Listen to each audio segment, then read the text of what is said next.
Manning because of the fact that his last name is so famous. And I understand why, that's going to kind of wear some folks out who are used to following this for more than just the celebrity type names. I actually do kind of get that. Scott Harris also said that he had started a new project with a global client, had first meeting at 7 a.m. Yeah, so I had kind of an early day today, too. Now, I typically wake up pretty early, but today I woke up exceptionally early. I left my house this morning by 5:30 a.m. to get to Athens because we were going to go to the David Pella golf tournament. And I'm about halfway there. Got the call of, hey, maybe we should just, go back to the studio. And so, all right, well, I'll turn around. I at least got a good breakfast out of it. My favorite fast food style breakfast. I got to stop there and enjoy that. Big Dog checking in from Cashers, North Carolina, saying that Kirby's just grinning at the classmates getting sent to the corner by Sankey. Yeah, we actually have a very funny thing we're going to do related to that. So Texas A&M fan has kind of done like an artist rendering of that type of thing. The famous Norman Rockwell painting where it's like the principal's about to call the two boys who've been fighting at school in. Somebody had a really interesting take on that from a Jimbo Saban standpoint. We'll show you that later in the show because I thought it was pretty good. All right, we're on other platforms now. By the way, good morning to Facebook, YouTube, Twitter, Twitch. Hello to all of you. We get the show starting here in just a moment. I'll tell you more about what's going to be on today. We're actually very busy, even though it's the month of May. We're as busy as we can be with all of this. Randy Hall says, Eddie's been giving BA some wake-up calls. Yeah, I need some wake-up calls. Now, listen, as I said before, there is not a day that goes by when I sleep past 6 a.m. I mean, I just wake up early, just generally speaking. But there's a huge difference between, like, a number that starts with a 6 a.m., and a number that starts with a 5, like, waking up 5:15, leaving by 5:30. Very, very different. Very different on all that. Hemingway also says, I've been scary on time lately. Guess some of y'all are kind of worried. Like, what's going on here? BA so on time. Let's see. Hemingway says, this rain, my pine straw installation got canceled, sitting on the screen porch instead of my usual place in my garden. First world problems, I guess. Yeah, indeed, that is the case. Randy Hall said SEC softball took it on the chin this weekend. 7 of the 10 teams lost, including the Dogs. Yeah, Georgia lost, Duke, I think, in the softball tournament. Also, I saw a projection from D1 baseball where Georgia's now projected by them to no longer be hosting a regional. They lost 2 of 3 to Missouri over the weekend. But as the projection right now, they'd actually travel to Statesboro. Georgia Southern, according to D1 Baseball, would host the regional with Georgia and Georgia Tech on hand for that, which one way would be kind of fun. It'd almost be like one of these like high school type deals. When you got the 3 in-state schools, 3 of the in-state schools in the same regional down there in Statesboro, but obviously a precipitous drop from where Georgia hoped to be, now projected by D1 to not be hosting a regional and actually traveling to Statesboro, which would be certainly a tough place to play. By the way, Jay Shipe says he's been in Orlando for, did he say 7 weeks? Is that what he said? 7 weeks or 7 days? 7 weeks straight in Orlando. How about that? Well, that's a lot of time to go to Disney World right there, for sure. Scott Harris also said, anybody see the tweet yesterday congratulating Justin Thomas for being the first Bama guy to win in a playoff in 2022? That's actually really funny. Really funny stuff. All right, so for those of us who are now checking in on Facebook, YouTube, Twitter, Twitch, the other video platforms, here is today's show for you in a nutshell. John Stinchcomb stops by. Always good stuff from him. There was a thing that Kirby Smart recently said that I think kind of got misunderstood a little bit, but what Smart was actually talking about, I believe, was on full display this weekend with some of the recruiting stuff that Georgia was doing. I'm going to tell you about that on today's show, and I'm going to make my case on Arch Manning here a little bit, too. Manning has announced his visit schedule. A CBS writer explains why he thinks that Manning should go to Georgia, the value there in that. I'm going to take those words, and I'm going to kind of put my own spin on it a little bit because I think there is still something true about Georgia that I don't know has fully been appreciated. But to me, if you want to understand why the door is so open for Arch to end up at UGA, the recent past from Georgia tells you all you need to know about that. So we'll begin that way. It is DawgNation Daily, the daily podcast for Georgia Bulldogs fans, presented by Pella Window and Door of Georgia, and it begins right now. Today's episode of DawgNation Daily is brought to you by Pella Window and Door of Georgia, viewed to be the best. Presented by DawgNation.com. This is DawgNation Daily, the daily podcast for Georgia Bulldogs fans. Here's your host, Brandon Adams. There is news today. We begin with it. Arch Manning, the five-star quarterback. By now, you have certainly heard plenty about him, and you will hear more in the weeks and months to come. Over the course of the weekend, and you may have read this at DawgNation.com, has announced the dates for the 3 official visits that he's willing to announce right now, and this is kind of where things stand with Manning in his recruitment. We knew that Georgia would be a part of this. We had a suspicion about when that date would be, and that was confirmed by Manning over the weekend. Jeff Sintel writing about this at DawgNation.com. Let me give you the info on this. According to Jeff at DawgNation, you can circle the calendar for June 3rd through the 5th. That's when five-star quarterback Arch Manning going to make an official visit in Athens. He says that weekend was already set to be vital for the 2023 class. Five-star safety Caleb Downs, we talked to him about that on TV last week. Also, Justice Haynes, the running back, they were all going to be there for that. And Jeff says that DawgNation was also able to confirm on Saturday morning that Manning's going to take his official visit to Georgia, then Alabama and Texas on the first 3 weekends in June. He says the 4th weekend in June will be reserved for the annual Manning Passing Academy quarterback camp at Nicholls State University. So in other words, first weekend in June in Georgia, weekend after that going to Alabama, weekend after that going to Texas, weekend after that going to the quarterback camp that bears his last name, the Manning Passing Academy. That is what sets up for Arch Manning here during the month of June. Now, nothing that we've learned about Manning over the course of the last few days has caused me to change my mind from what I have been saying for quite some time. I believe Arch Manning is coming to Georgia. And obviously, you have to respect the other schools that are in this recruitment, the other schools that are getting their official visits. But ultimately, I believe that Manning is going to end up at UGA. I want to talk more about why, but as a way of kind of getting there, let me start with this. There's a guy named David Cobb who writes for CBSSports.com, and one of those like little ensemble pieces where a bunch of different writers weigh in on a similar topic, the subject of where Arch Manning should go came up. And you had, various guys making their case for the other schools here in this discussion. But David Cobb, the writer, tried to make his case for why Manning should go to Georgia.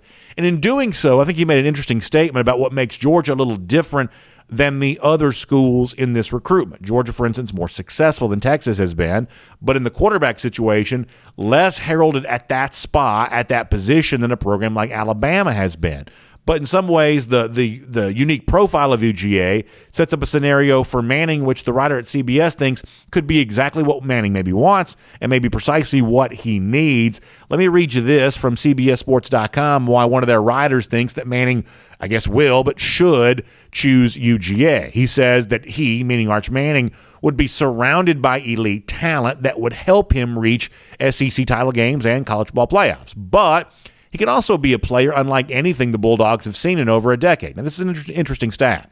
David Cobb writes at CBS that by the time Manning is draft eligible in 2025, it will likely be 14 years since Georgia has seen a quarterback before the 5th round of the NFL draft. It means taken earlier than that in the NFL draft. David Cobb says Manning can change that and excite the program in a fresh way. He can become a Georgia legend. Once again, those are the words of David Cobb from CBS Sports. So will Georgia have a quarterback drafted better than that before 2025? I don't know. Obviously, that's kind of making a little bit of an inference about what you think about Carson Beck and Brock Vandagriff, I guess, to a degree. And we'll kind of hold off on any of those kind of predictions for right now. The overall takeaway from what Cobb is saying there is, yes, Georgia's been an incredibly successful program. They are obviously the reigning national champion.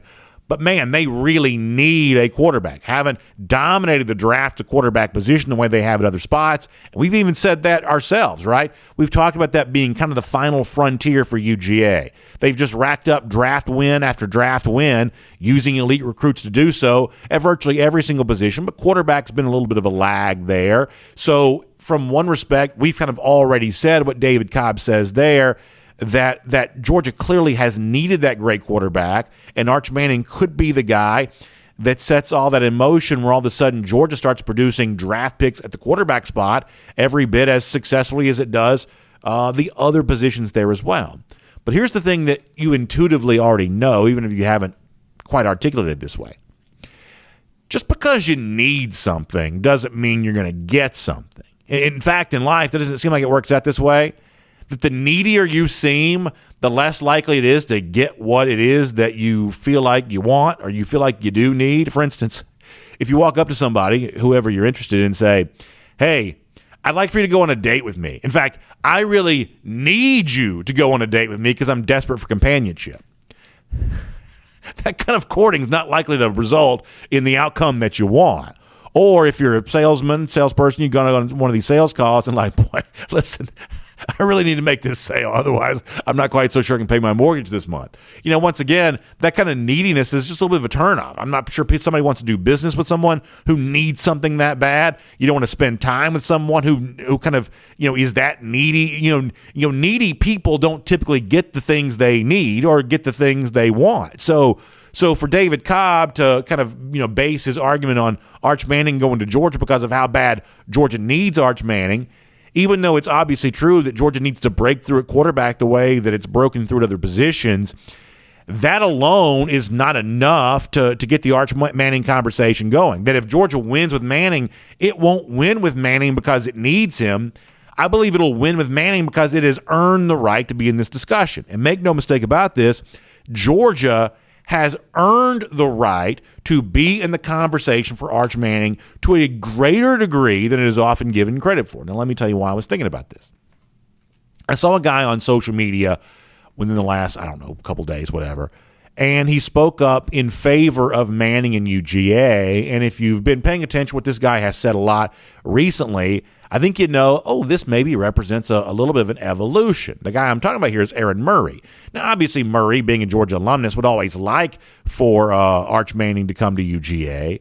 But in terms of actually counseling him to do so, I think maybe there's some evidence that maybe he'd be more willing to do that now than he would have been in the past. Let me show you Aaron Murray on Twitter.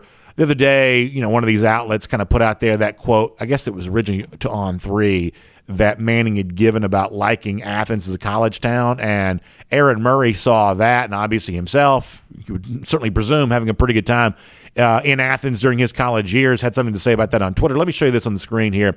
Yeah, so the Manning quote, and Pro Football Focus picked this up, although I believe it On3 had it first, is that Athens is probably the best college town I've ever been to. Well, Aaron Murray on Twitter says, hey, it ain't a bad life being the quarterback there, and he laughs, Georgia football, and tags the official account there in that. And people kind of understand that, right, that Aaron Murray enjoyed his time, and he certainly would assume that Arch Manning would enjoy his time there as well. But the person saying this, I believe, is pretty interesting given all that Murray, the Georgia alumnus, but also now an analyst and, guy that's connected to college sports in a number of ways, when you think about all the things that he has said about the Georgia offense recently. And in fact, I want to give you two side-by-side comparisons here. You want to know why Georgia is at the doorstep of the Arch Manning recruitment, why Georgia gets the prestige of hosting Manning on his first official visit, why guys like me can very clearly state, I believe Manning's ultimately going to come to Georgia. The evolution of the words of a guy like Aaron Murray, I think, proves that about as well as anything could. Let me start with this. Let's go back to last summer for a moment. This is almost exactly a year ago, just shy of a year ago. Murray, who, listen, Georgia guy, loves his alma mater, connected to the program from a business standpoint there too, but also trying to be an objective analyst, working CBS, things along those lines there as well. And he went on the radio station in Birmingham known as WJOX, and at the time, Murray expressed a lot of concern about the Georgia offense. Now, I've taken, what was originally like a 2 or 3 minute clip here, and I've tried to shorten it down to about 45 seconds or so. But this was Murray last summer, a guy who's like, hey, Arch Manning would love it here in Athens. Do you think the Murray of last summer would have been saying that? Because let me give you a reminder of what he was saying, very concerned about the Georgia wide receivers a year ago. This is Aaron Murray. Kind of the same story. Offensive line's been okay. Running backs look good. We know that. JT's look fine. But I'm worried more about the receivers. I am super concerned that we just don't have that playmaking ability. And then that's something that I was concerned about last year as well. And everyone was saying, oh, it's the quarterback's fault. I'm like, no, watch the film. They don't have guys that can consistently win and someone that you can just give a bubble to or a slant, make a couple guys miss and take it to the house. Like, they don't have that. To me, this is going to be an offense that is going to be not very different from what we're used to seeing from Georgia, running the football and playing defense. So that is Murray from last summer. That is a guy that's not too happy with the Georgia offense. That's a guy really pointing some fingers at the Georgia wide receiver room saying that position group's got to be better. Now, I play that because Murray was also on this show back in March. And I think it's pretty remarkable to think that over the course of just a few months' time, because of one season, Murray would be able to change his opinion as much as he did. A guy who on Twitter is like, oh, yeah, listen, quarterbacks love Athens, obviously as a way of kind of touting Arch Manning, and going from the evolution of a guy that a year ago, I think justifiably might have had some skepticism about how a guy like Arch could function at UGA, and you just heard how critical he was of the receivers last summer. But when he was on this show back in March, that criticism for the most part had completely disappeared. And at least from my perception, listening to Murray's words, his outlook for the Georgia offense had greatly enhanced. And all of a sudden, he was far more optimistic about what this program can do on the offensive side of the ball when it comes to pass-catching targets in particular. Listen to Murray from March and listen to how much his tone had changed Aaron Murray again. I was talking to Bobo the other day, and he was just raving about A.D. Mitchell. And you know, A.D. is someone, too, when you see him in person, you see him out there running routes, he's one impressive individual. And I think the way he ended last season off, you saw a lot of confidence built from him. You know, I love Ladd. I thought Ladd had a tremendous year last year. Really that deep threat, the guy that you saw like in the SEC Championship game and other games that can take some of those tunnel screens, make a couple guys miss, and create those explosive plays down the field. So I'm looking for both those two to really step their game up another notch, which I think they can. Obviously, you pretty much throw Brock Bowers into the equation as well. I mean, Brock is a tight end. I mean, he's a receiver. He can do it all. I think it's the most versatile position in college football. I think it's the most versatile position in all of sports right now, and when it comes to football in the NFL and in college. So to have a guy like Bowers that you can move around, create matchups, I think it's amazing. I think between those three, I feel very confident about what they can do. Isn't that amazing? Almost interesting to believe that's even the same person, given the level of skepticism that Murray showed last summer and the level of optimism that he showed this past spring when he discussed the same topic, this time on this show here on DawgNation Daily, presented by Pella Window in Door of Georgia. It just goes to show how a little bit of success can change the perception. And clearly for Murray, that perception had greatly changed, which kind of brings us back to what we've been talking about here before is that Georgia, over the course of time, is earning the right to have an Arch Manning conversation, earning the right to get one of these official visits. I believe it'll eventually earn the right to actually win this commitment and sign Manning. But it's not because of how bad Georgia needs Manning. It's because that slowly over the course of time, Georgia's succeeding with what it has, which makes a guy like Manning view the program, I believe, in a much more attractive light. Now, let me give you a couple of numbers here to back up more of that perception change you heard from the words of Aaron Murray there a moment ago. I want to look at two stats here in particular. And when you look at the way in which Georgia has improved year over year over year, all of a sudden the fact that Georgia is this involved with a quarterback like Manning, all of a sudden that becomes a lot easier to understand. Let me show you this first, the stat that probably matters more than any other. How many points do you score, right? The name of the game is still scoring points and limiting points for your opposition. But looking at the Georgia offense here for a moment, how many points do you score? Well, here's what you see over the course of the last 3 years. Dramatic improvement from Georgia in each of those years. In fact, let me show you this on the screen here for a moment. So in 2019, Georgia was 49th best in the country when it comes to points per game, averaging 30.8. But in 2020, Georgia went from 49th up to 38th. They improved their points per game average to 32.3. But how about this? The huge jump took place last year in 2021 when Georgia jumped all the way up from 38th to 9th in points per game nationally, averaging 38.6. Why did Aaron Murray change his tune so much on the Georgia offense?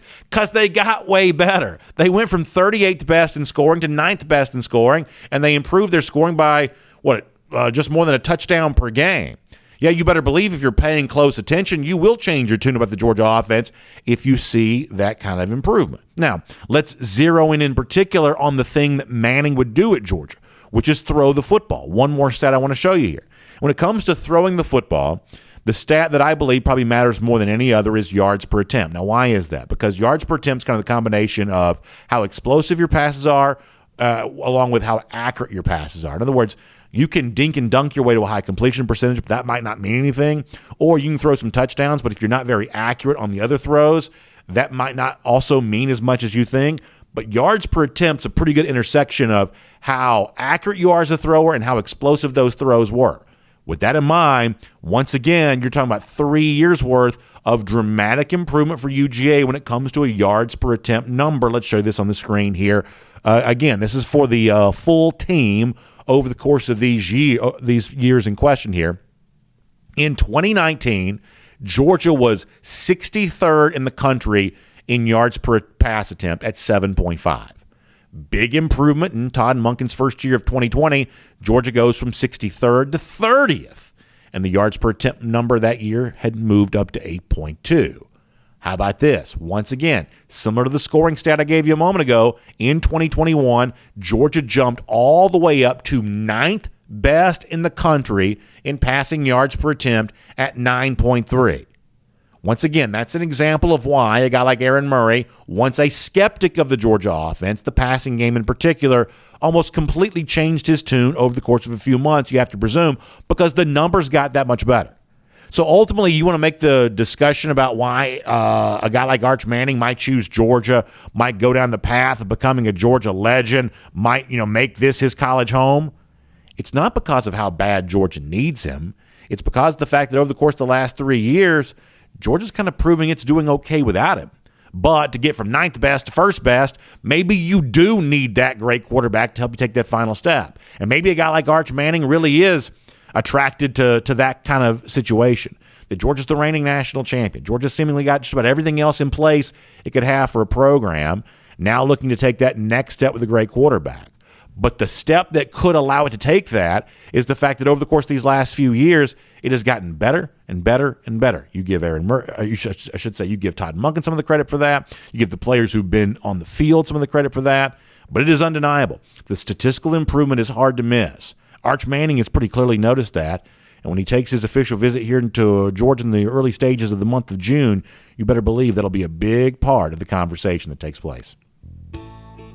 My name's Brandon Adams, and this is DawgNation Daily, the daily podcast for Georgia Bulldogs fans, presented today by Pella Window and Door of Georgia. And glad to have you with us, no matter how you get to us today, whether it be live on video, 9:45, our first and 15, DawgNation.com, and the DawgNation app. 10 a.m. after that, Facebook, YouTube, Twitter, Twitch, or on the radio at noon on Athens Sports Radio 960 The Ref.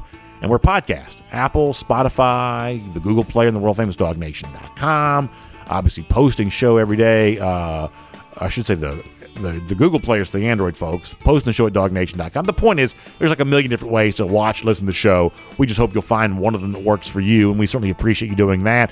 And we appreciate our friends at Pella Window and Door of Georgia for making it all possible. It was just this time a week ago, we actually spent some time there at the Pella showroom in Duluth, and how much fun that was. I told you before, I like to feel things. You pull out the windows from the display area there, and you kind of feel, what is it that makes a Pella window a better window? You look at the doors, those entry doors.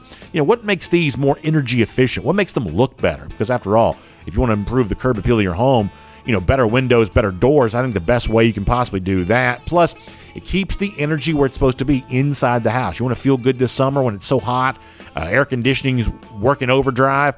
Well, listen, better windows and doors keeps that AC where it's supposed to be inside, keeping you feeling nice and cool there as well. Atlanta area homeowners have known this for a long time. There's a 2020 survey going back then, and listen, those folks chose Pella Window and Door of Georgia as the recognized brand leader when it comes to these kinds of things. So it's time for you to kind of search that out for yourself and find out why Pella Window and Door of Georgia is truly viewed to be the best. And you want great savings? Well, get a chance to do that right now. Between now and June 2nd, you can get 50% off qualifying installations or 0% APR for 24 months there as well. Great savings, great opportunity. So here's how you get in touch. Go by and see the Duluth showroom like we saw it the other day. It's every Monday through Friday from 9 to 5. It's also open on Saturday from 10 to 4 right there in Duluth. They'd love to see you there in person. Or if you want to do it online, how about PellaofGA.com/ PellaofGA.com/DawgNation. That's PellaofGA.com/DawgNation. And you can also give them a call, 678-638-1496. That's 678-638-1496. Just make sure you tell them that BA from DawgNation Daily said that they would take good care of you, because I truly know that they will. It's great to have Pella Window and Door of Georgia here with us on DawgNation Daily today, because they are viewed to be the best. We're going to get John Stinchcomb here coming up in just a moment. I'm looking forward to that conversation here today. But before that, I do want to go around the doghouse, which is assisted today by our friends at AAA. And the college football news cycle can be weird from time to time. An example of that within the last couple of days, there was a thing that Kirby Smart, the Georgia coach, said a few days ago that actually got more attention this weekend than it probably did when he originally said it. Just sometimes that's the way things kind of go. But a lot of folks jumped on this online because they felt like Smart was being, I guess you'd say, hypocritical or maybe naive about the role that money may have played in the past when it comes to recruiting or whatever else. And I really think, and maybe you would expect the host of a Georgia show to say this, but I really think that Smart got a little bit of a bad rap. I think that what Smart said here was kind of misconstrued, and I think there's evidence over the weekend of what actually Smart meant by what it was that he said. So let me do this. Let me go back to the Paul Feinbaum show, the quote from actually several days ago now, more than a week ago, that got a lot of attention over the weekend because obviously people were still kind of in the midst of that Jimbo, Nick Saban dust up here a little bit. This is Smart expressing his concern about the NIL era and kind of maybe what should be done about that, or at least the motivation that something should be done about it. This is what Smart told Feinbaum when Paul asked Smart what concerns him about college football. This from the Feinbaum show. What can we do to protect our game? It's really tough because the naysayers out there think we're trying to limit kids or take opportunities away. That's not anybody's intent. No coach wants to take an opportunity away from his players who play a tough, physical, rugged sport. I just want to make sure that the game stays at a point where we can control it. And I think everybody would agree that college football is one of the greatest sports there is. It's very pure, it's amateur, and now it's drifting the other way. It makes it tough. So I'm all for the players. We've had a lot of players get an opportunity to name, image, likeness. I would just not want it to be a decisions based on where I'm going to the highest bidder. And if we can control that some kind of way, it would be much better. So the quote that people kind of pulled out there on that was, Smart says he doesn't want recruits to go to the highest bidder. And there were kind of two ways that people kind of took shots at this. Like there was the person who, or the kind of person that would say, well, what a Smart thing's been going on in the past for all these years. And they go, this assumption that under the table money has been what's driven the recruiting stuff in the past. And for Smart to say, highest bidder, as if that's only now become a factor. And, listen, as we said before, we're not willing to stipulate anything like that, but that's obviously a conversation that has existed in the past. And, people obviously have their kind of thing when it comes to that kind of stuff. And then the other part of all of this was the frustration that some people have that coaches don't want to embrace the idea that players should get a chance to cash in on their fame or their athletic ability or whatever else. And pretty clearly that's not what Smart is saying, but some people still kind of push that notion there a little bit. And ultimately, I think all of this is kind of misunderstood. To me, it's pretty obvious what Kirby's actually saying here. I think a lot of coaches probably, fall into a similar line of thinking with Kirby. I think all Kirby's really saying here is that if a player is only making a decision related to NIL, in other words, school A's offer me X amount of money, school B's offer me Y amount of money, Y's more than X, that's the school that I'm going to. If that's the only thing that you are basing your recruiting decision on, then you are bound to make a mistake. You are likely to regret the decision that you make because there's obviously more in consideration here than money. That's not the same thing as saying you shouldn't worry about money, you should go to the best school.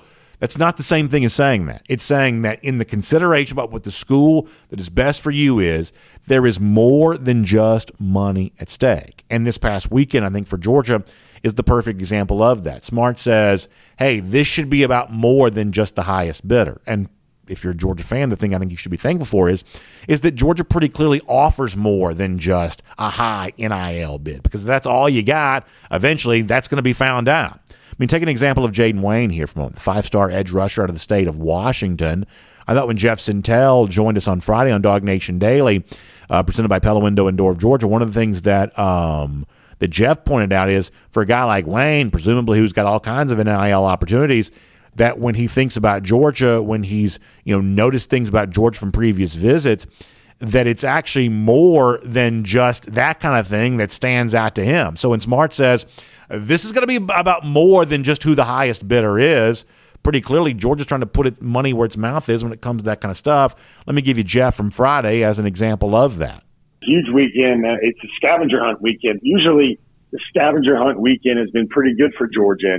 3 of them stand out. Jaden Wayne, I think Georgia's in that thing. I don't know if they're, in the red zone yet with Jaden Wayne, but they're doing all they can. I think he's intrigued by the brotherhood of Georgia, the way Georgia guys kind of hang out. He was really impressed, he told me, because when he was at G-Day for the spring game, and then when he was at Georgia for the Charleston Southern game, and now he's back here in Athens this weekend, that's 3 trips in about 6 months when you're 2,800 miles away. But he was really impressed by how the Georgia guys keep coming back. Like, he understood why all the guys showed up to get the rings because they were just a part of the 2021 team. What really got him were the guys like the J.R. Reeds and the Monty Rices, those players, and Brian Harrion, those players, Malik Herring, those players that were a part of Georgia like 2 or 3 years ago that were not getting a ring, but they wanted to come back and be a part of the brotherhood of Georgia football. I think the point here is pretty clear. Look, maybe Jaden Wayne goes to Georgia, maybe he doesn't. Maybe Georgia can make an NIL offer to him that's commensurate with what he's going to get other places. Maybe for whatever reason it won't do that. But what's obvious, as Jeff reported on this show on Friday, is that Wayne is considering other things in addition to that. He likes I know this is an overused word, but in this particular case, it's the best thing I can think to say. He likes that brotherhood where guys like J.R. Reed, who Jeff mentioned by name, they do want to come back. Where the 2021 team seem to enjoy playing with each other. Remember the stories we heard from the NFL scouting combine of them waiting around to watch the others work out? There's something about that just feels good. It's about more than just whatever kind of money I can get from an NIL standpoint. The best programs will sell more than just money. Deficient, weak programs will sell money and money alone because that's all they have to sell. And what Kirby Smart said on the Feinbaum show is, we want to make sure that we're offering more than just that to players, and this sport should exist to offer more than just that to players because Smart's a believer in the sport of college football. From that standpoint, I think that's actually really good. Now, before I move off this topic completely, let me do a little bit more recruiting-related stuff here for a moment. And the weekend, you saw the cool photo there of Jaden Wayne and his official visit, the Washington State flag, kind of right there in the center of that with all the folks kind of posing around him. I think that's actually a really good photo. I don't know. I just think that's really cool. Georgia's national reach, everybody smiling and everybody having a good time. It was the scavenger hunt over the course of the weekend.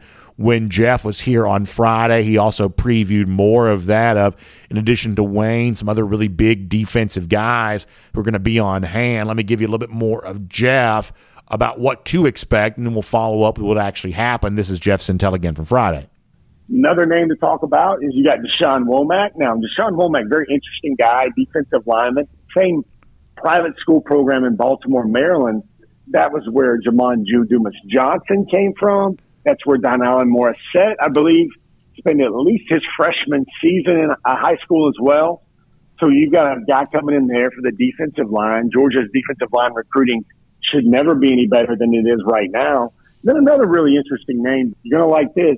6'6", about 340, 345. Big defensive tackle, Sadir Mitchell out of Bergen Catholic in New Jersey. He's also coming in town on his official visit. Look at it. Defensive lineman, and another really quality player as well, where I think Jaden Wayne can play the edge. He could be the jack in the 3-4, Georgia's front. He can kind of play with his hand off the ground. I mean, there are 3 guys, and the 3 first official visits are all on the defensive side of the ball. Sounds a lot like 2022, and that sounds a lot what Georgia has kind of built its program on. So if you're watching on video, as Jeff was talking about Sadir Mitchell there and Deshaun Womack, you saw photos of them on their visits, enjoying that a scavenger hunt type thing where they go find Kirby Smart. Yeah, that's the famous scene you're used to seeing. That's one of those deals. Remember Keely Ringo, a hero of the national championship game? It's one of those moments when we knew how much he was enjoying UGA, going back to that time of appreciating that scavenger hunt. And now you see Deshaun Womack and others. There's a whole bunch of folks, obviously, in addition to the ones we're talking about here. Sammy Brown, all kinds of people were on hand there that day, but having a good time doing all that kind of stuff.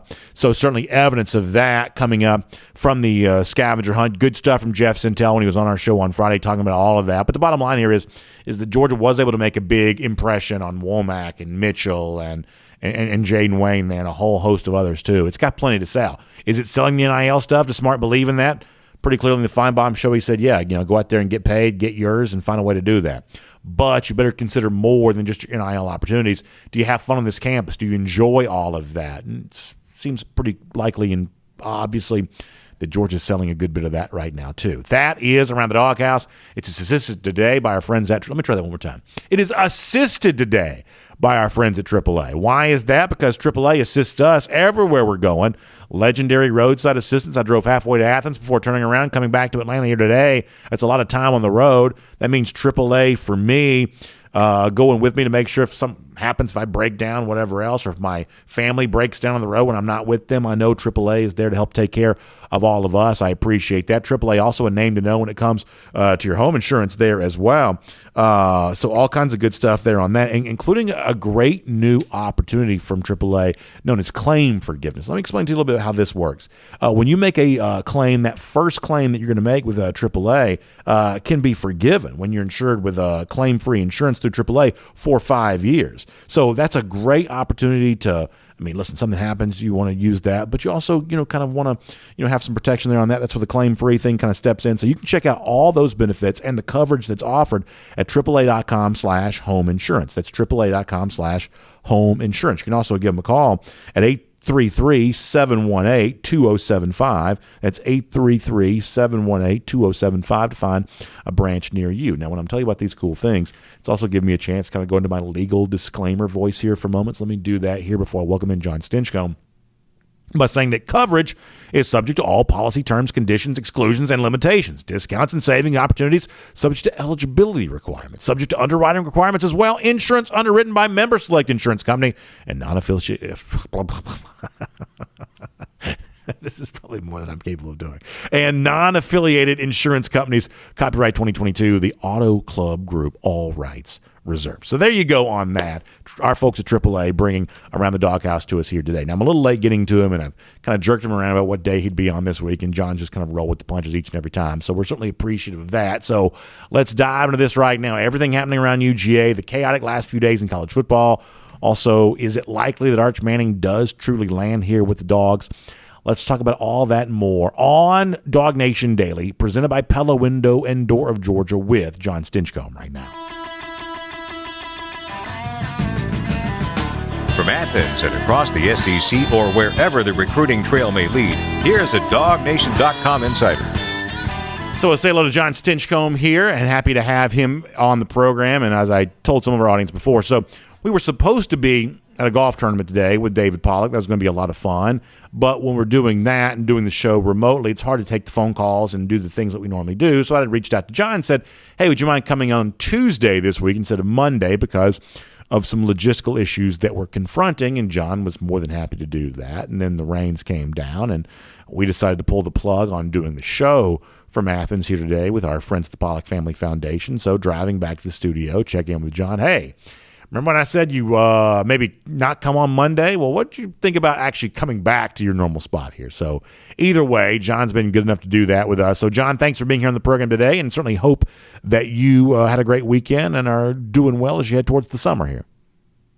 I'm great, BA, and any chance I get to talk about our dogs, I will do so. So if it's because of rain, we're moving it back, or because of a golf tournament, doing great things with Children's Healthcare of Atlanta, I'm on board. So I want to talk to you a little bit about Arch Manning. We talked about him before you joined us, and I think you and I discussed this the other day. I mean, you've obviously got ties to the city of New Orleans. You understand how the Manning family is kind of, tied in there as well. What are your thoughts about, we know he's going to visit Georgia, first weekend in June, but as somebody who kind of understands that Manning connection to the city where you also played your pro football, what do you think of the overlap here between that Manning clan and Georgia football and what's going to be a hot story throughout the rest of the summer here? What are your early thoughts on, just Arch being a fit in a place like UGA? Well, I think he's got an amazing wealth of resources around him, of family members and those that are in the inner sanctum, the inner circle, that can provide him some sage wisdom and advice from personal experience. They've been through programs and understand what is of highest value and what you should really be looking for. And from that platform, he can make his own decisions.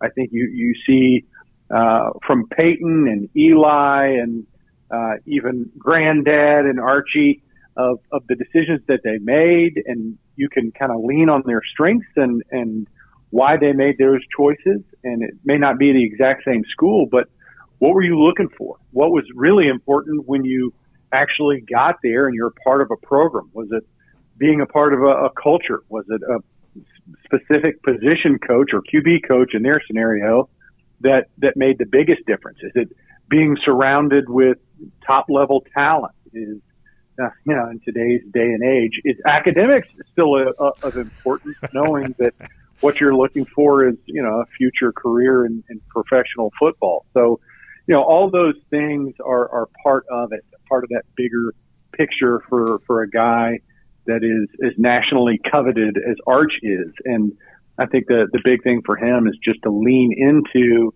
the wisdom that his family has and then apply it for himself, because he's got to make this decision.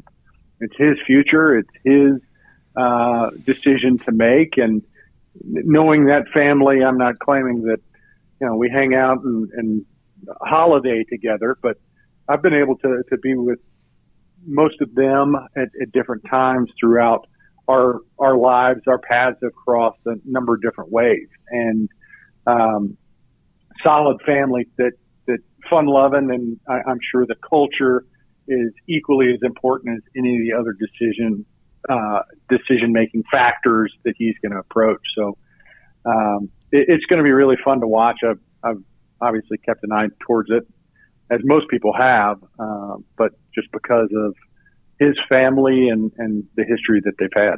So this is the perception that I have, and I'm curious if you would echo this, and maybe you won't, which is that, like you said, you play New Orleans, so you kind of get into the Manning family there through that. I don't know them personally, but gosh knows we see them on TV plenty.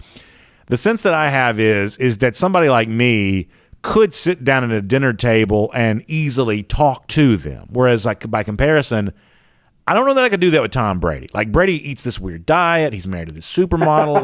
like there's a life that Brady lives that I just don't really understand. And I'm not saying he's a bad guy or anything like that. I'm just saying that he just lives a very different life. Weird trainers. He's just got this whole life that's just hard for like a regular dude to sort of comprehend. Whereas like Peyton, Eli, Archie, they've got, between them all, they got, probably close to $1 billion or whatever, but it doesn't seem like there's this barrier to entry to have a conversation with them. They have done a pretty good job of either authentically being, or at least presenting themselves as, kind of normal folk, which I think makes the recruitment of Arch Manning a little more interesting in the fact that, it feels like the kind of family that would kind of like the way in which Kirby Smart's kind of building this Georgia program. That's saying a lot, obviously, but how much of that can you buy into? Well, they're approachable. They're fun. They're funny at times. I think they're watching their show on Monday Night Football kind of gave some insight to fans that their relationships are kind of similar to what you might have with your brother. Yeah. And I think back to my senior year at Georgia, I was an All-American on the same team as Eli, who was an underclassman. And, we're sitting there and having some laughs. And some of the other All-Americans were in our room just kind of hanging out. And we were teasing Eli because he was a junior. Most guys on the team were seniors for their team. And we're like, we all know, Eli, the only reason you're here is nepotism, right? You're here because you're brother, which was total hogwash. We're just giving him a hard time. And so he's like, you say that one more time, I'm going to get you. So, of course, we say it 50 more times. Well, him being roommates, I go to bed, and then shortly thereafter, I wake up in a headlock as he's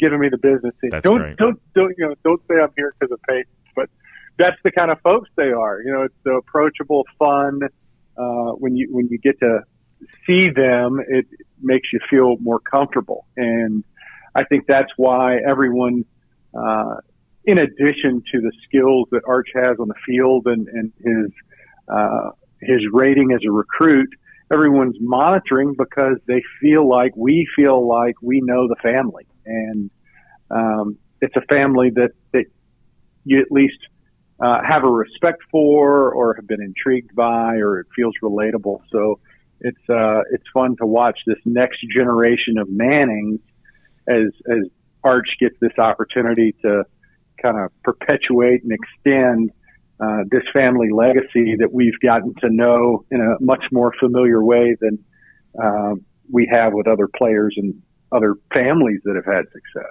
Here's the other thing that, I kind of come back to on this, which is that I don't even know that Georgia's allowed to be in this conversation, not allowed to have a seat at the table, if not for the offensive improvement that Georgia's shown over the course of the last few years. And listen, over the course of time, I've joked as much as anybody about, Kirby's dedication to his defense, and he kind of calls the defense we, and he calls the offense, them, and there's this, sense of even competition within the program about how the defense performs compared to the offense.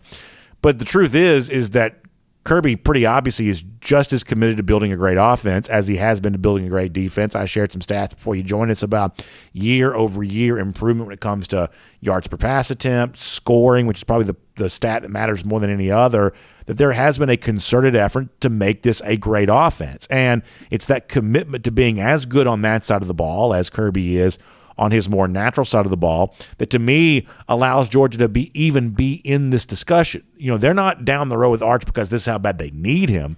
They're down the road with Arch because over the course of the last couple of years, they've been paving the way for a quarterback of this magnitude, I believe. Do you agree?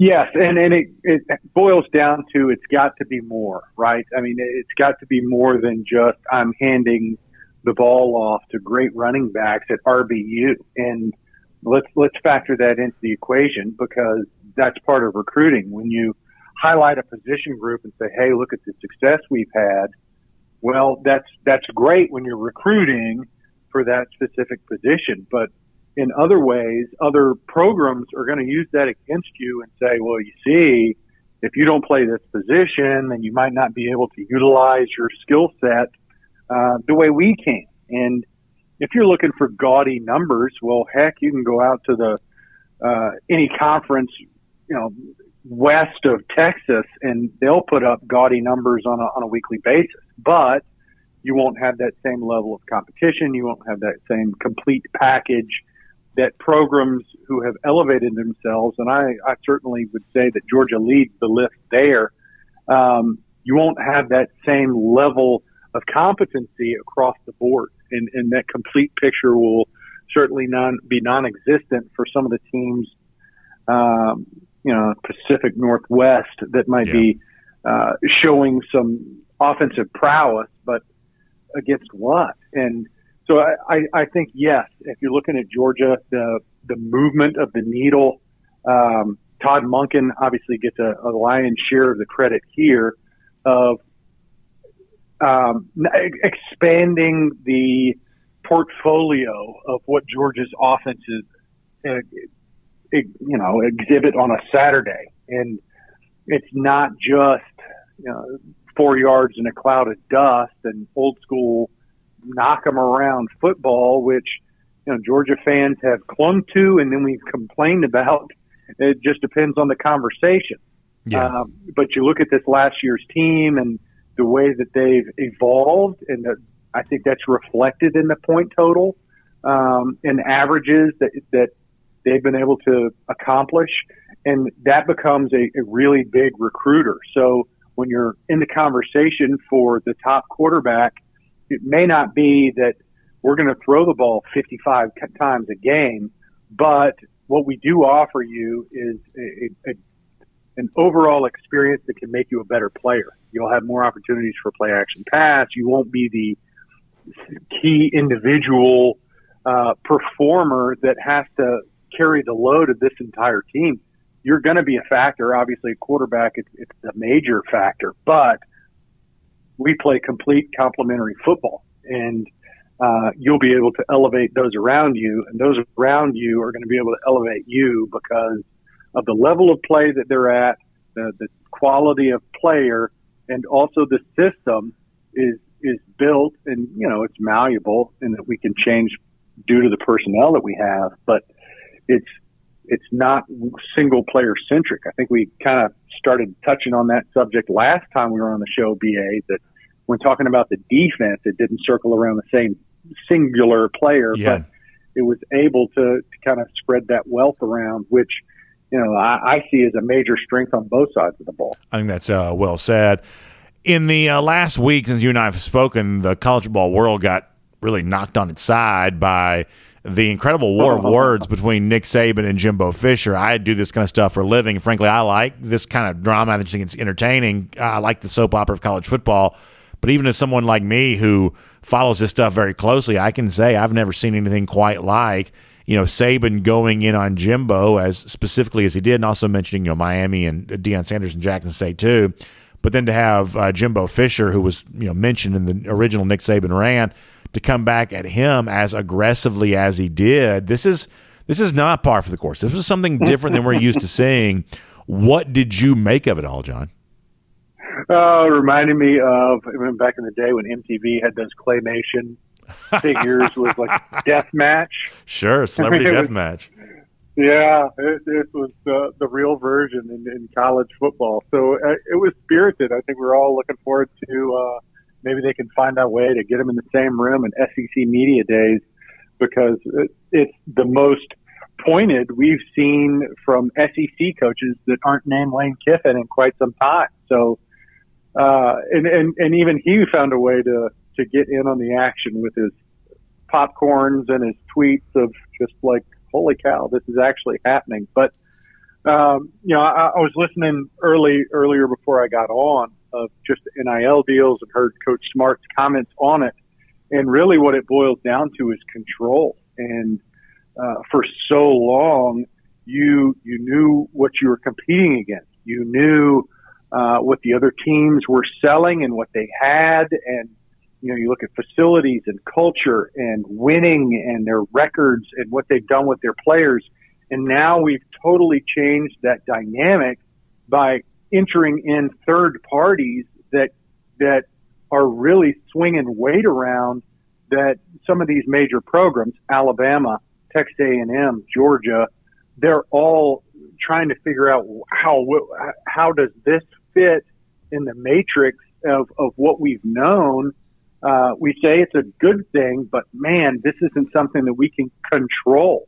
And that's where it all boils down. So when you're Coach Saban and you've been doing it as long as he has, and you say, here's what I know I can control. I can control our culture. I can control the fact that we've continually put players in the NFL and we've got top-rated facilities and great records, but all of a sudden I'm losing players, and it's due to a factor that I have very little influence over. That becomes a real problem. And that's the way it's seen is I can't compete against something that I'm not able to control. And right now with NIL deals, you've got third parties and these syndicates and pools of funds that are really becoming major factors in your 5-star acquisitions and really further down the line of just filling out rosters and maintaining your rosters. So it feels foreign. And for coaches that have been established, it becomes really frustrating. And I think you start to see it lash out and vent a little bit. And it's a little bit for our entertainment, but there's some real factual, hard understandings that these coaches are going to have to come to grips with, that the dynamic has very much changed, and there's pieces of it that they have very little control over. John, it is a fascinating time, and I think that breakdown of it is certainly pretty interesting about where all this is kind of going from here, and it seems like there's more wild chapters to still be written in all of this. So I appreciate you taking the time to weigh in on it with us, and certainly look forward to speaking to you again very soon here on DawgNation Daily, presented by Pella Window in Door of Georgia. I always enjoy it, BA. Go Dogs. You, sir. You too. Let's take a look around the rest of the league. This is SEC Through. Yeah, I want to get into a little bit more of this here coming up because you may have read DawgNation.com on the weekend. Steve Spurrier's kind of waiting on this. And Spurrier kind of, in some respects, kind of cut to the quick on, I think, what a lot of people look at when they see Jimbo Fisher's involvement in all of this. There's just a natural level of, I think, skepticism that's raised because of what Jimbo hasn't done since being at Texas A&M. We'll talk more about that coming up here in a moment. Before that, though, let me remind you that we are cruising around the SEC, courtesy of Royal Caribbean, and this is quite a time to be on a Royal Caribbean cruise ship. I was talking to somebody over the weekend about, taking these Royal Caribbean cruise vacations, and like one of the things that I love is, especially when you're on like the Oasis class of ship. I was on Harmony of the Seas in February. There's just these great, gigantic ships. They have the various neighborhoods. You have like the Boardwalk neighborhood. You have the Central Park neighborhood. It's really almost like being a city on the sea with these various neighborhoods that are there, and the different entertainment options and dining options that the various neighborhoods come with. That if you really want like the maximum experience that a Royal Caribbean cruise vacation can provide, I'd say one of those Oasis class ships, and these are 7-night sailings. Although I do believe they have some shorter sailings coming up out of Port Canaveral on an Oasis class ship. But a lot of these, the Oasis class ships with the 7-night sailings, where you get a chance to just experience everything that's on board. You have the Aqua Theater on the back of the ship. That's kind of in that little boardwalk neighborhood, and you watch the high diving show. But you can also take advantage of the great restaurant options. That it's like you're literally being like a Coney Island style boardwalk, like right there on the cruise ship, or like the Central Park neighborhood where you're walking through all the foliage and the very nice quaint gardens that are around there, and you're checking out the specialty restaurants like Chops Grill or some of those kinds of things. 150 Central Park, and there's just a lot of really cool opportunities available to you on a Royal Caribbean cruise ship. So I hope you'll explore more of them. In fact, let me encourage you to use our friends at the Cruise and Vacation Authority when you do that. Check them out online, the Cruise and Vacation Authority at tcava.com. That's the website, tcava.com. You can also give them a call, 770-952-8300. That's 770-952-8300. Check out what they have in store for you here today. With that in mind, let's go cruise around the SEC, courtesy of Royal Caribbean. Told you before, Steve Spurrier kind of cut right to the heart of the matter when it comes to the Jimbo Fisher, Nick Saban feud, I guess seemingly kind of taking Saban's side in all of this. Let me show you the quote. Our buddy Mike Griffith catching up with Spurrier over the weekend. Steve saying, I don't think Saban told any lies in there, so I don't know what he was mad about, the he being Jimbo Fisher. Since Jimbo Fisher beat him last year, I guess he can talk now. He hasn't beat much of anybody, but he beat Saban last year, but they haven't won the division or anything since he's been there. And that's kind of the issue here on this, which is, okay, you're using the NIL money and you're getting the recruiting classes, but are you going to actually win anything on the field? And I'm not talking about an upset of Alabama. I'm talking about, putting a 10-win season together, being a little bit of a threat in the SEC West. Anybody can pull an upset. But can you be more than just a team that sneaks up on Alabama and surprises them? Can you actually compete alongside them? And that's one of the questions I think it's being asked a lot. And Steve Spurrier kind of addresses that there with his comment. I was actually even thinking about that a little bit when John Stinchcomb was speaking to us a moment ago. The idea of control. And Kirby Smart talked about control of the NIL situation. And I'd use that word in relationship to Jimbo Fisher too. For a guy that hasn't really won games, who hasn't matched the success he had at Florida State thus far at Texas A&M, does Jimbo Fisher feel in control right now? Like, the line from the movie, one of those Batman, Christopher Nolan Batman movies where Bane, looks into the guy's eyes and say, do you feel in control? Do you feel in charge? I wonder if Jimbo Fisher feels in control of his situation. I'm pretty sure that Jim Larrañaga, the Miami basketball coach, doesn't feel like he's running his program right now. I feel like the entirety of the Miami basketball program is simply a negotiation between John Ruiz, the head booster, and the various agents, NIL agents, for the players themselves. Larrañaga is little more than just a bit player in all of this. I wonder how in control of Texas A&M football Jimbo Fisher actually feels, and how much maybe pressure he feels to go along with what Steve Spurrier said right there of compete for the division, actually win some games, do more than just upsetting Alabama. Like, what does it actually feel like right now to be Jimbo Fisher? I'm not quite so sure I have a very good answer to that question.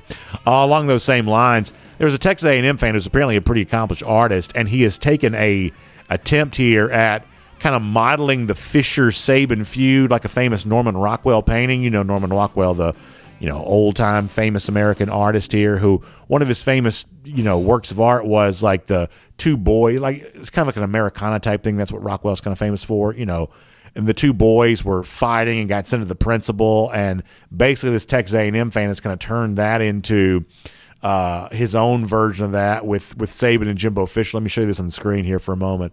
So if you're not watching on video, like this is really very well done. So Trey Stevens is the guy's name. His Instagram account's Trey Stevens Art. So you see Jimbo and Saban sitting there in Greg Sankey's office, like sort of designed to be like the school principal. You see the NIL drawer down there. That's the filing cabinet. You see the look on Saban's face, the little bit of the smirk on Jimbo Fisher's face. Like how talented do you have to be to kind of create something like this? And the whole notion of Saban and Fisher being called in the principal's office, that's a little bit kind of like what's been going on here. And it's, by the way, it's extended beyond just Saban and Fisher. There was some chatter over the course of the weekend that Lane Kiffin last week was supposed to go on the Dan Patrick Show. Kiffin's obviously had some fun with this topic on social media, and the Dan Patrick folks wanted him to come on and presumably talk about this and probably a number of other subjects there as well. Well, as the story goes, Lane Kiffin actually canceled his interview with the Dan Patrick Show because the commissioner apparently wanted him to. So there's pretty obviously an attempt to circle the wagons here. Many of you are aware we're only a few days away from the start of the spring coaches meetings in Destin, Florida, the SEC spring meetings.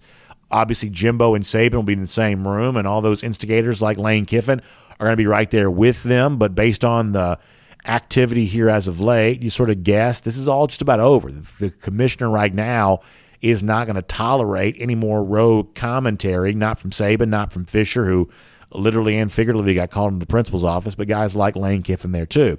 One more thing on this topic before I change the subject, though.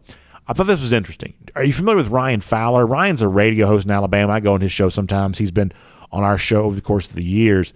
And I don't have this for you, but you can go find it on Ryan's Twitter account. Maybe I'll put a link to it when I post the show.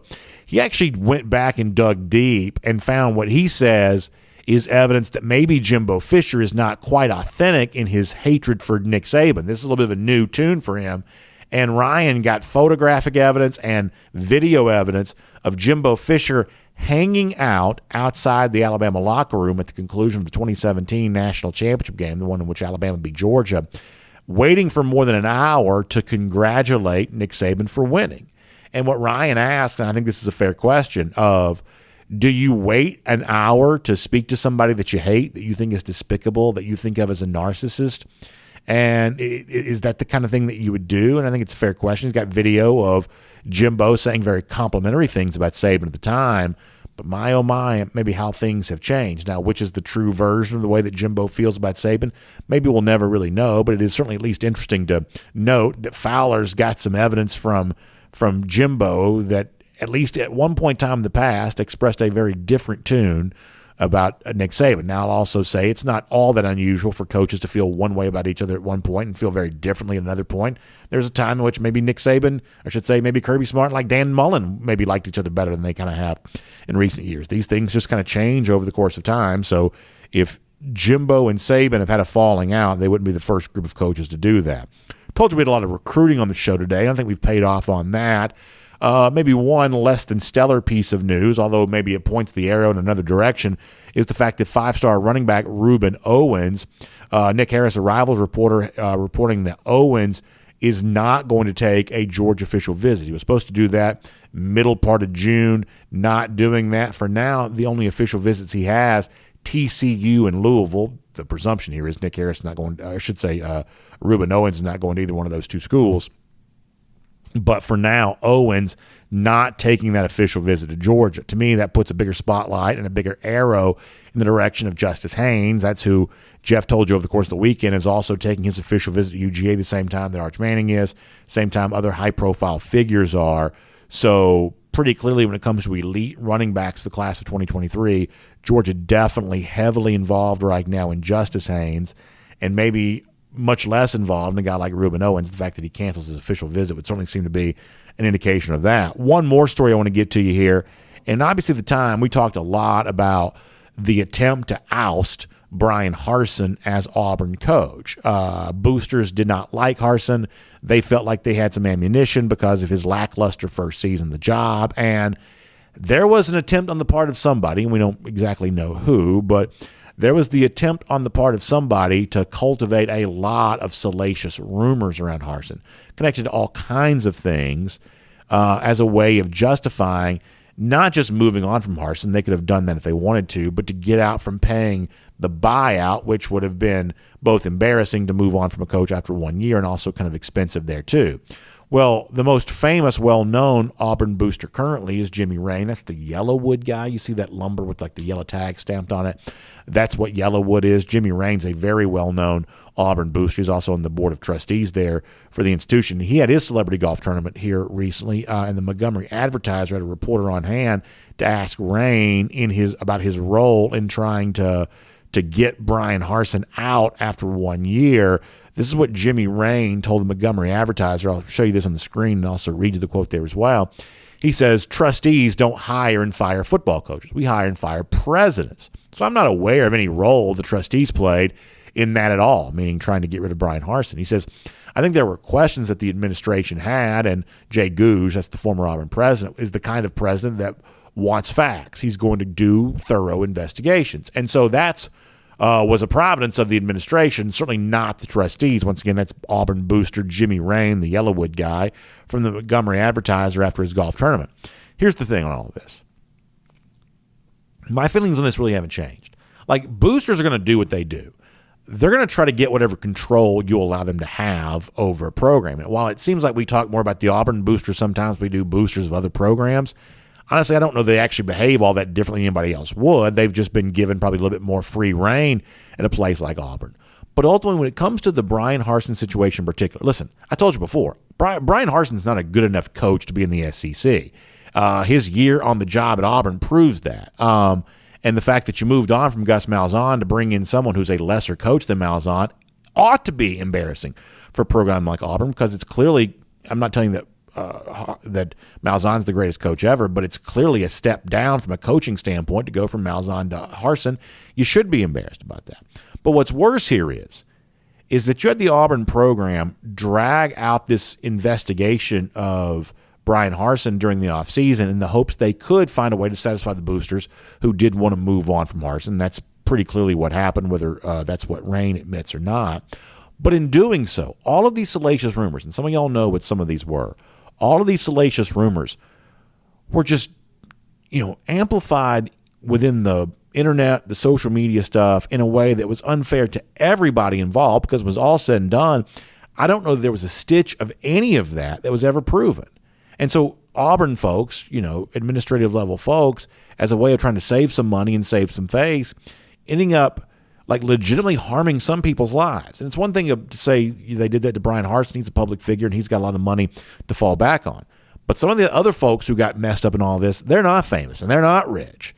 And their reputation was tarnished, I believe, unfairly. And that's not boosters' fault. That, to me, is university's fault, because they allowed it to go on. That's still the ugliest part of all of that drama, and we'll make that cruising around the SEC, courtesy of Royal Caribbean. Speaking of drama, we're expecting to have some good drama in Mercedes-Benz Stadium to kick off the 2022 season with Georgia and Oregon. It's already a big game. Some folks seem to want to make it bigger. We're going to give a golden shoe today to our good friend Miriam Corbin, who shares a post from the UGA Spike Squad on Instagram calling for a blackout of the Benz. Now, we saw the video the other day of Harry Dog wearing the black jersey in the Duck Hunt parody video that Georgia put out. And the Spike Squad folks, who are the students, they're kind of down in the front row, they want to take that a step further with a blackout of the Benz. Is that going to go down? I don't know. I don't even know if Georgia's the home team. I guess presumably they must be, if all this effort's being done to do this there on that. I wouldn't mind the black jerseys. I think the blackout looks pretty cool. I guess I'm sort of ambivalent to this. If this is what people want to do, I really don't care. But we'll see if anything builds there on that. Lousy, stinking Gators, they're pretty much blacked out of the entire championship conversation right now. How about 4,883 days since they have won a national championship? How about a Gator Hater countdown? 159. Boy, a lot of those today. 159 days from right now, Georgia back in Jacksonville, beating up on Florida. Again, that is our Gator Hater Countdown. We will see you tomorrow. DawgNation Daily, presented by Pella, window and door of Georgia. and on video. Time now for the R.S. Andrews Cool Down. A lot of ground to cover in today's show, so I'm sure you have plenty to say about it. R.S. Andrews is also the one you turn to for your air conditioning, heating, plumbing, and electric needs. They show up on time. They do the work that's promised for the price that's promised. That is how it is true. That story after story, R.S. Andrews has been delivering smiles, and they wanted to deliver a smile for you there as well. And our buddy Dari Payro from R.S. Andrews was actually supposed to be playing with BJ, our guy here at DawgNation, in the David Pollock golf tournament today. No word yet on if they've been able to tee off, but it was raining pretty good there a little earlier. Raining strong enough that we didn't need to stick around for the show today. So with that in mind, we'll get your comments and find out what you're thinking. I'll go to YouTube first today and see what they're arguing about. It is always something, of course. And on YouTube. Here we go. Sorry for the delay in pulling this up. This is taking a little longer than it's supposed to. A little longer. There we go. Now we're ready. Jordan Harris says, tell us how you really feel about the blackout. I just don't really care anymore. Like at one point in time, I did not want Georgia to do any kind of blackouts or things like that because, I felt like that Georgia had lost its right to do things like that because of how badly it got beaten up in the Alabama game in 2008. But now they won the national championship. Like, if Georgia just started wearing the black jerseys on a regular basis, I wouldn't really care anymore. I've definitely softened my stance on that kind of stuff a little bit. I'm a uniform traditionalist for the most part. I think Georgia's uniforms look great. But black is a school color for UGA. If Florida's wearing black, that's poser. That's try hard. If Georgia's wearing black, that's just another iteration of Georgia's typical colors. So I've got no problem if Georgia were to wear black jerseys there that day. I also don't think that every time that Georgia wears black jerseys, it necessarily needs to be a blackout. Would there be enough Georgia fans in the building at Mercedes-Benz to do the blackout if you wanted to? Yeah, I guess there probably would.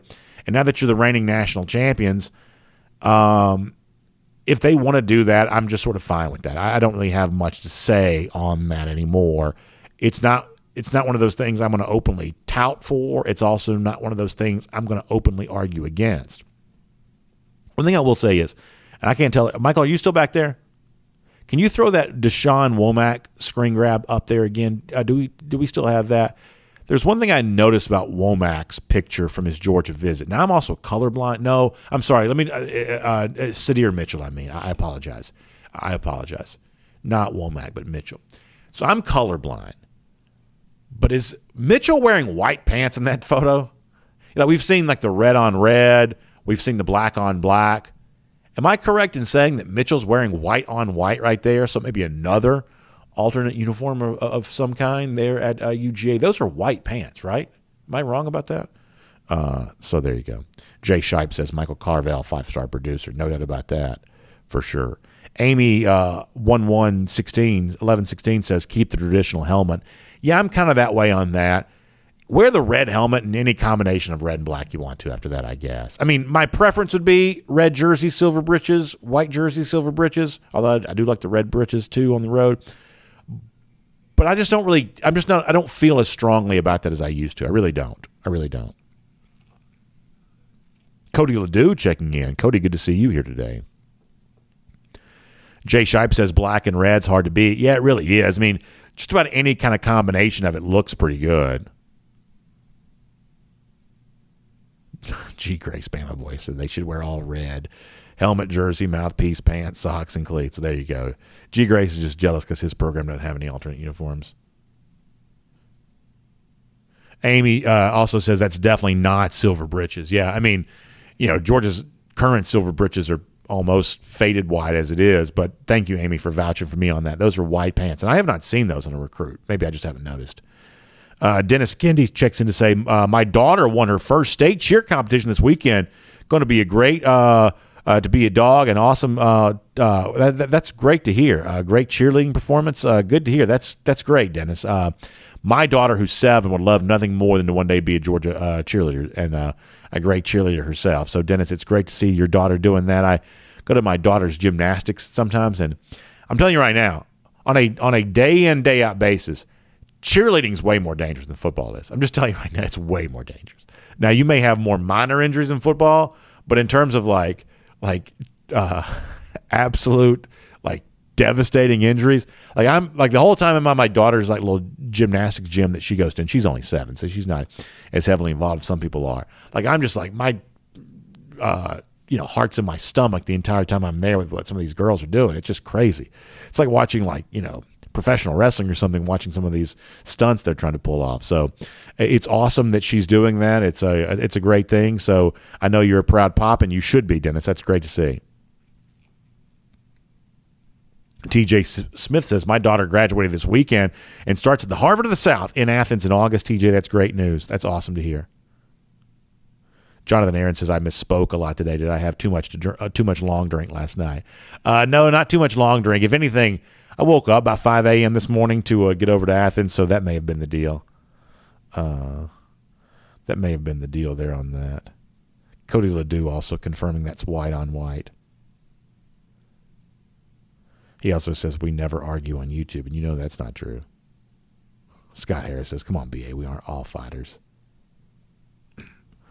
Crow King 123 says, who do you think the guys that follow Arch will be if he comes that wouldn't before? It's a good question. Think about I know there's been some online chatter apart from this, but think about a guy like Hakeem Williams and some of those wide receivers. How much more is Georgia involved in that situation than they otherwise would be?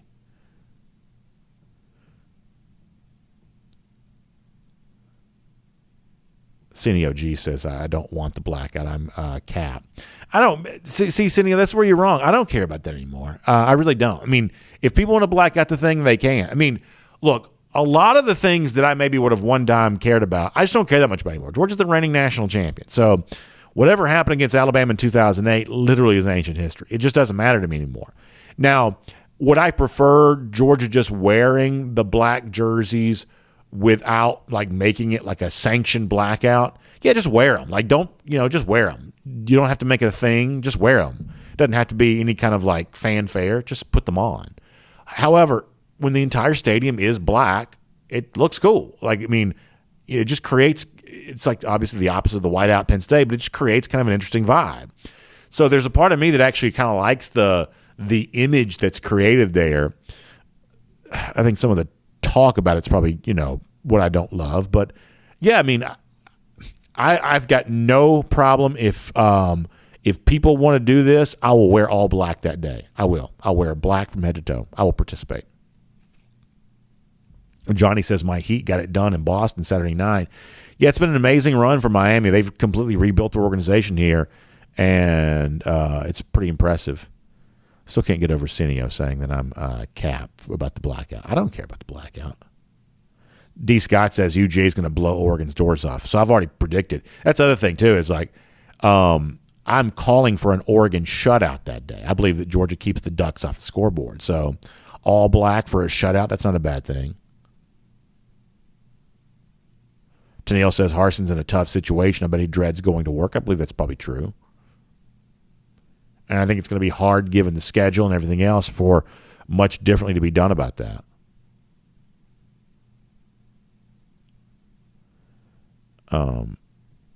Jay Shipe says firing the guy that outcoached Saban every other year was a big-time fail.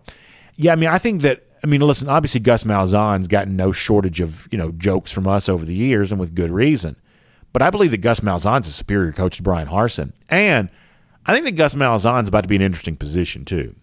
Malzahn kind of fell out of the big-time coaching ranks, landed at UCF. But UCF's about to be in the Big 12. Now, who knows what college football even looks like a couple of years from now. But let's just say that things are similar to the way they are right now. Malzahn, without taking a new job, has just kind of gravitated back into the Power 5 again. So I think Malzahn in the Big 12 could be pretty interesting. Johnny says that Auburn's screwed, stuck between UGA and Bama.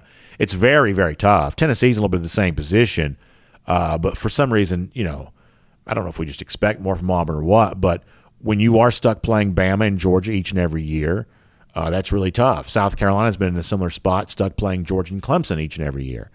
But for Auburn, and what's weird is they've beaten Alabama way, as Jay Shipes pointed out, they've beaten Alabama way more frequently than they've beaten Georgia. They've beaten Georgia twice in half a century, it seems like. They've almost beat Alabama this year and beaten them, 3 times since 2013 prior to that.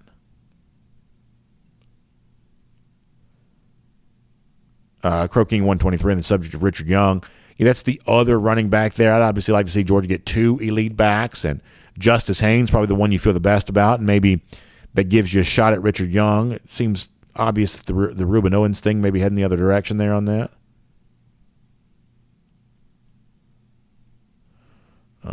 Let me go over to Facebook here for a moment. Let me stop by the DawgNation.com comment section first.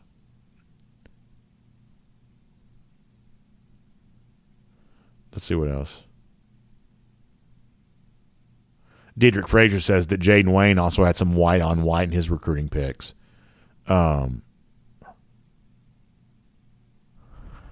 William Perry taking a cynical view. Philip Thomas checking in. Good to see you, Philip. He's off to checking in late. I'll have to catch the recording a little bit later on. I'm glad to have you there for that. Randy Hall says, what happened with Bubba Watts in the PGA Championship yesterday? I didn't get to watch as much golf as I wanted to. It's kind of a wild thing, though. To see a guy like Justin Thomas, he strikes 7 shots off on Sunday, ends up winning the thing. Obviously, what's his name totally implodes there on 18. It's a pretty good run for Bubba. And you start to wonder for a number of reasons. First of all, Bubba's one of these guys that's rumored to be involved in the Live Golf stuff. That's the new Saudi league that's starting. And also, just given his age, you kind of wonder how many more big charges in a major championship we'll see from Bubba Watson. I have to admit, I was thinking about that some watching Bubba this weekend because I like Bubba. Obviously, I cheer for the Dogs on tour, but there's also a part of me that likes Bubba because a lot of the hipster golf people don't, and for some reason I just like going against the grain with them. And so I find myself just kind of cheering for Bubba, and so it was kind of fun to have him a part of the weekend story there. And you are kind of left to wonder how many more times will we see that. So yeah, that's interesting. Charles Womack says almost every team has a black jersey or some type. Some have even wanted a change to Georgia's primary uniform to be all black. He says, yuck. Nobody has Georgia red except UGA. The primary color is red. Once a year against the Cupcake is okay. Make Power 5 teams fear the red. I do think the red jerseys look better. I do. But I'm also fine with Georgia wearing the black there as well. I kind of like the idea that the stigma's taken off those now. And so just wear them whenever you want to me. Richard D. says, was Ruben the only bad recruiting news? The only bad recruiting news that I'm aware of. How about Dwight Phillips, 10-400? That's blazing fast. Wow.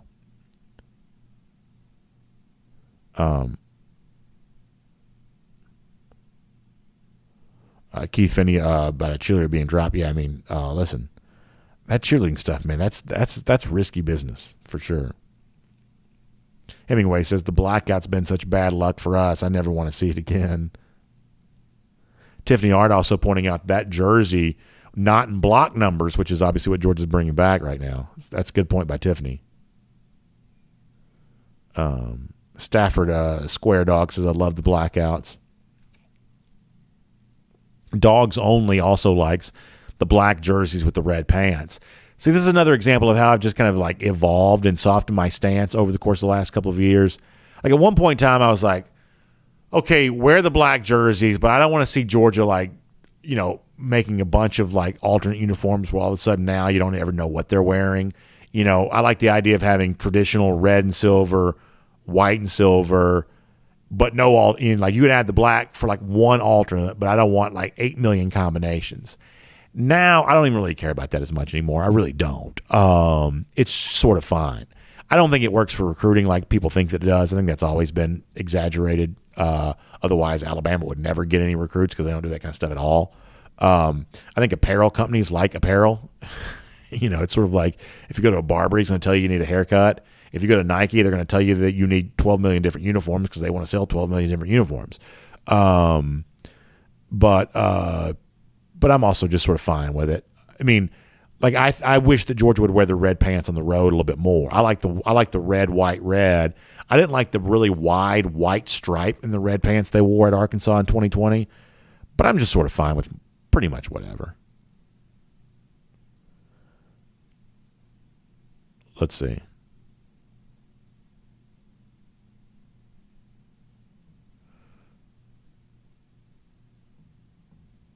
Let's see what else.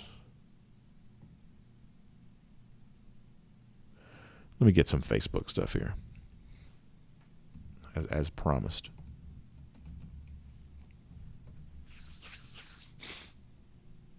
Hope everybody's staying dry today.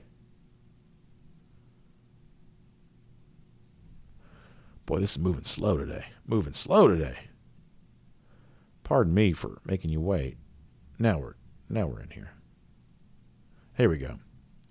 Kent Holcomb says that Kenny McIntosh was named 5th best SEC running back for next season by USAA Sports. I think that's fair, but I think he could move up during the season. Yeah, that's kind of the thing for a lot of these Georgia guys. Same thing from a year ago where, Georgia wasn't very well represented, like preseason All-SEC lists, certainly not preseason All-American lists, not early mock drafts, not those, hey, let's rank the best players at blah, blah, blah positions.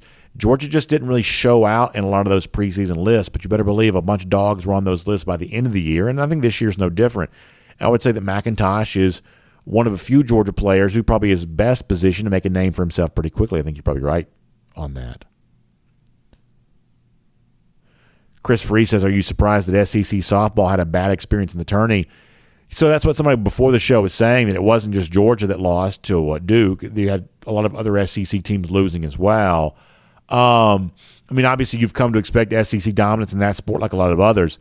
Oklahoma's the best team in the country right now in softball. Like, they've created this amazing power there. So, I didn't quite know what to make about that. Randy Hall says, what a dunk by Wiggins on Luka. Definite NIL deals. Yeah, Wiggins had a pretty good little playoff here. I was kind of hoping for a little bit more from Dallas in the Western Conference Finals, to be honest with you, but Wiggins has been pretty good there. I mean, I've probably watched less NBA playoffs than in my entire life. I used to live and die with this NBA postseason, and I just have not been as into it in recent years. I just haven't had as much time. But I try to catch a little bit here and there. I watched some on the couch last night before I fell asleep. Matt Rukavina says, you better believe the powers that be at Texas A&M providing that kind of money are going to want results and fast. Will make Jerry Jones look like Mr. Rogers. I do believe it could be a problem. I do. I mean, because like those of us who follow this stuff pretty closely know that eventually if you have a number one recruiting class, you're likely to be pretty good as long as everything, kind of stays together. But that's not also likely to be instantaneous. Like, the odds are A&M wins 8 or 9 games this upcoming season, which, given what they've been doing, is about what you'd expect. But if you just paid a whole bunch of money and you want that ego stroke that comes with paying that money, you're going to want more than that, right? I mean, what if they don't win 8 or 9 games? Or what if they do win 8, but, the boosters expecting 11, or they think, well, we beat Alabama last year without all these players. We're definitely going to beat them again this year. What if Alabama just drags them in Tuscaloosa, which they're favored to do right now? I think the booster response to all this is going to be really weird, because the average booster, has been busy making a bunch of money. He's not following college football as closely as you and I are.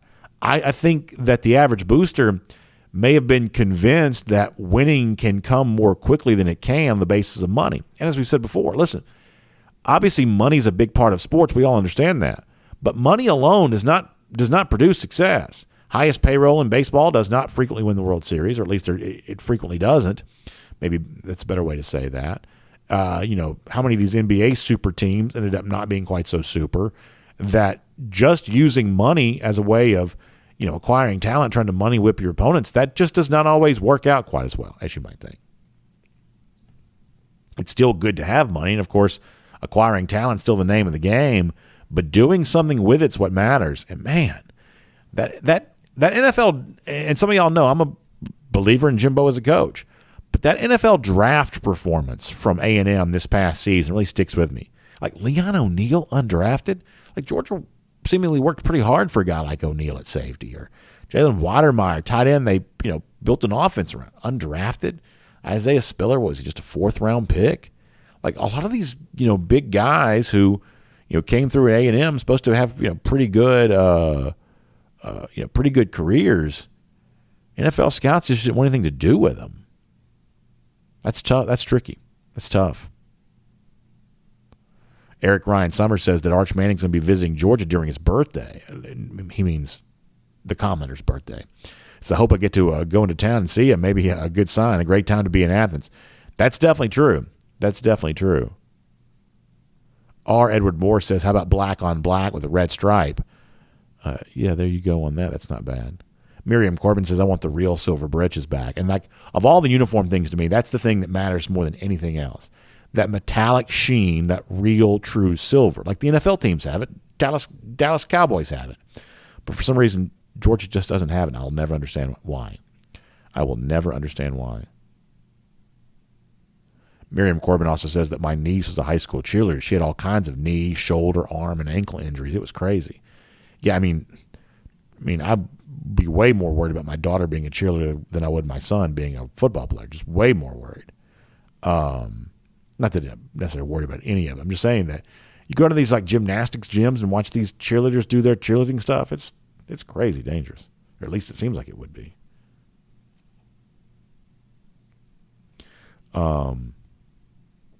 Minus Wilder says, what's the latest on Jaheim Singletary? I got big expectations for him. I'm looking forward to seeing him, for sure. Looking forward to seeing him.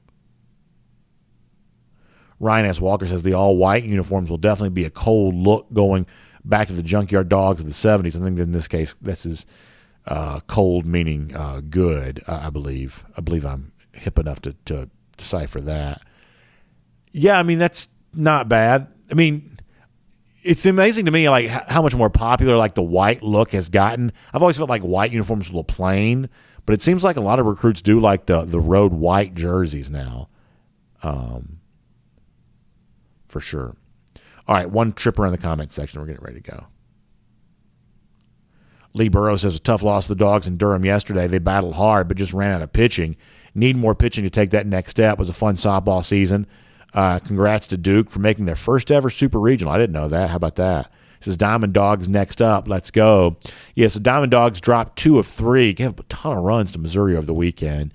And now, according to D1 Baseball, I believe no longer projected to host a regional. Now, could that change in the SEC tournament? I guess it could. But according to what I saw from D1, they're projected to be in Statesboro, Georgia Southern hosting both Georgia and Georgia Tech, which would be a crazy scene. That'd be a crazy scene to have all those locals down there on I-16. But that's kind of the deal there. Cam Hasty says it's a real toad strangler there in Aiken, South Carolina. I hate to hear that. Y'all stay dry up there today. Chadwick Ivory says, I like the white breeches, BA. Mikael Williams rocked the white breeches last year. Also, keep the helmets and mix up the uniforms from time to time. So there's Chadwick on that. I don't mind any of that.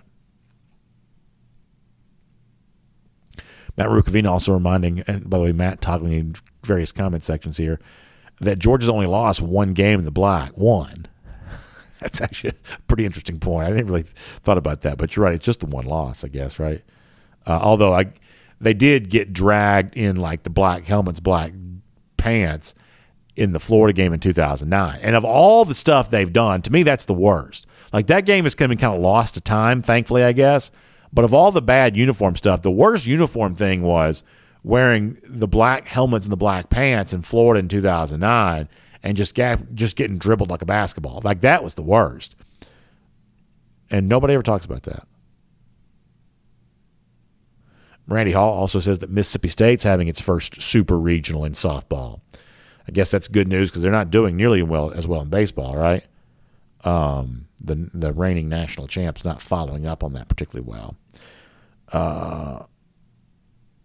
Paul Moon also says I've been saying like 1 loss in the black jerseys for 2 years. Yeah.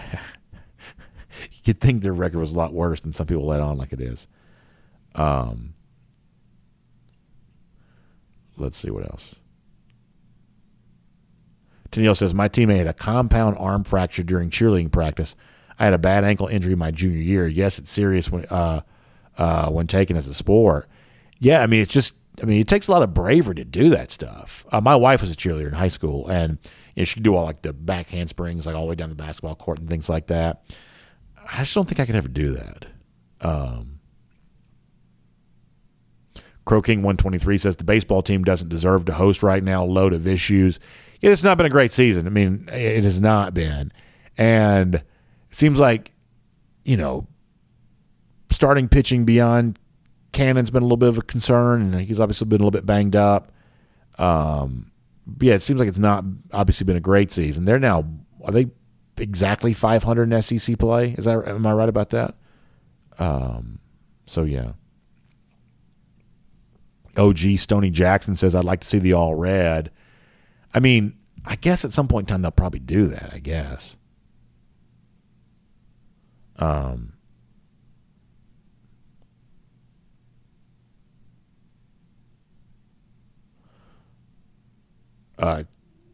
Cheap Toy Man bringing up the Melissa Link thing. That's that. Was she like an Athens? I don't even know what her political thing is. Is it city council? Is that what this is? And she said this thing about some of the Georgia players, and I mean that thing has just erupted. Well, we don't talk about that kind of stuff because this feels like a little bit more too much like politics to matter. But said something critical of Georgia football players. Stood beside what she said. You had Josh Brooks write a strongly worded letter to the Athens Banner-Herald about that. And then I think some attorney said he's going to sue her. So I've only followed that story a little bit. I mean, it's obviously, I'd say, pretty, reprehensible, I think. But yeah, that thing is blown up in Athens. I don't know how big of a deal it's been outside of Athens, but my gosh, in Athens, I think it's been a pretty big deal. The town of Athens is certainly a very interesting place. And I'll leave that at that. Cody Ledoux says, I've seen some gruesome injuries by cheerleaders. I'm going back to work now. All right, well, Cody, we're glad to have you stop by. Thanks for being here. And, yeah, there's been some tough stuff over the course of years for sure. As I said before, I mean, per capita, when it comes to serious injuries, I'm not quite so sure it's not more dangerous than football is. All right, what else? We got to get ready to go.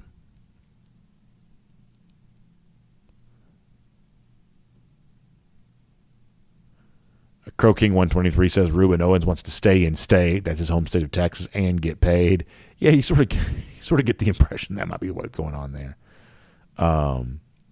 Cineo, gee, I was just giving you a hard time. Cineo, I appreciate that. No worries. Amy, 1116 on the subject of the Oregon shutout. So the other day we were talking about a bold prediction. And so,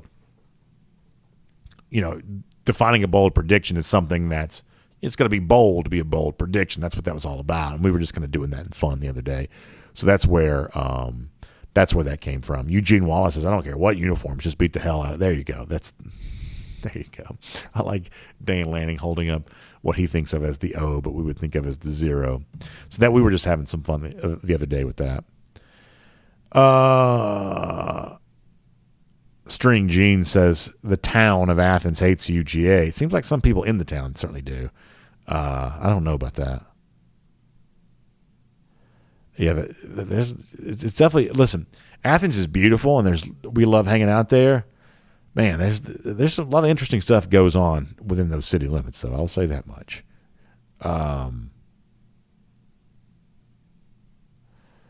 Let's see what else. Final comments. We got to get ready to go.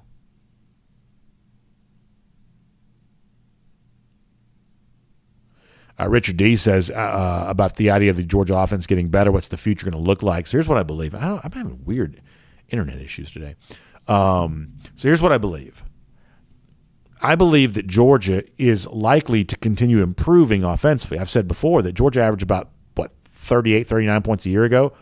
I could see them averaging 42 points per game this year, taking another step there in that regard. And then with the future at quarterback, whether it's Arch Manning or one of the guys you already have on the roster, maybe even getting better after that, as long as you keep either Monken employed or an offensive coordinator the likes of Monken employed. There's really, to me, no reason why Georgia couldn't keep getting better offensively. Now, there's also, maybe like you've seen from Alabama and other places, there's a point in which you can't quite keep improving from where you've been and maybe have a little bit of a regression after that. But I don't think we've seen the ceiling for Georgia offensively as of yet. I don't. And I think it's going to be better this year than it has been. Chadwick Ivory says Dallas should have never beaten Phoenix to get to the conference finals. Seems like that's probably the case. Although, I mean, Phoenix just sort of laid down and died, right? I mean, Chris Paul, after being a hero a year ago, just was basically non-existent in these playoffs. Am I right about that? What else? Keith Fold says, my 4 years in Athens were some of the best of my life. Fond memories and a few I wish I could erase. Yeah, I think we've all been there before, Keith, for sure. Let's see what else. Philip Jordan Wells and the subject of REM. Yeah, it's a big part of that Athens scene there for sure. Kent Holcomb says, Wesleyan with Andrew Jones' son and Jeff Blauser's son in the state finals in baseball. Drew Jones is ranked the number one player coming out of high school. Get him UGA. I sort of don't think Drew Jones is going to play in college. Am I wrong about that? Like, Drew Jones is probably fast-tracking his way into the that swing. First of all, it looks just like Andrew's swing. Hey, Michael, Mike Griffith's got something that he wants to share with us. You want to give him a call, and we'll bring him on here for a moment? Mike may have something for us here coming up, so we'll see what he brings to the table. Well, while we do that, this is certainly unprecedented, but while we do that, I'll finish that point. Like, I've seen some of the footage of Drew Jones. Oh my gosh, that swing. I mean, it is, first of all, gorgeous. It looks just like his dad's when he got really cranked up. I haven't seen Blauser's son, as much footage of him, but I didn't know he was on that team for the Wesleyan Wolves there. Great to see the former Brave still hanging around this city. I used to see Andrew Jones around a little bit. Is Mike with us? All right. So let me finish my point. We're on Mike. So, yeah, great to see those former Braves living around town and seeing their sons doing so well. So Mike Griffith joins us here. This is totally unprecedented. Shocking breach of protocol here in our RS Andrews School Down to say hello to Mike Griffith here. But apparently there's some news here. Mike, what can you tell us? Yeah, maybe a breach of protocol from Scott Strickland as he finished the conversation with saying, I hope I didn't get myself in trouble here. But he had a pretty big smile on his face. There's some plans in the works, Brandon, to bring Foley Field up to SEC standards, and they sound pretty grandiose. Player development areas. We're talking about a pitching lab. We're talking about a weight room exclusive to baseball. We're talking about a baseball building. We're talking about extending the stands. Now, this would be, I believe, I haven't even written this. That's how fresh this is. I literally just left the Foley Field dugout. This would be after the 2023 season and take place in the off season. But these are sweeping changes that have been overdue forever. And Brandon, I know you're a baseball purist, and you like to catch a game at Foley as much as anybody. But when Georgia was putting in $12 million 10 years ago, Mississippi State was putting in 70. And so Scott Strickland has been around 9 years, and these sound like very exciting plans. I imagine these are things we're going to talk about with the Georgia Athletic Association later this week when they meet for Lake Oconee at spring meeting. Yeah, that's one of those things where obviously so many of the SEC baseball destinations, I should say venues, are just really destinations. Think about the box there in LSU. Think about what happens in Starkville, Mississippi. Even places like Fayetteville, Arkansas, and certainly Knoxville have become fun places. Founders Park there in Columbia.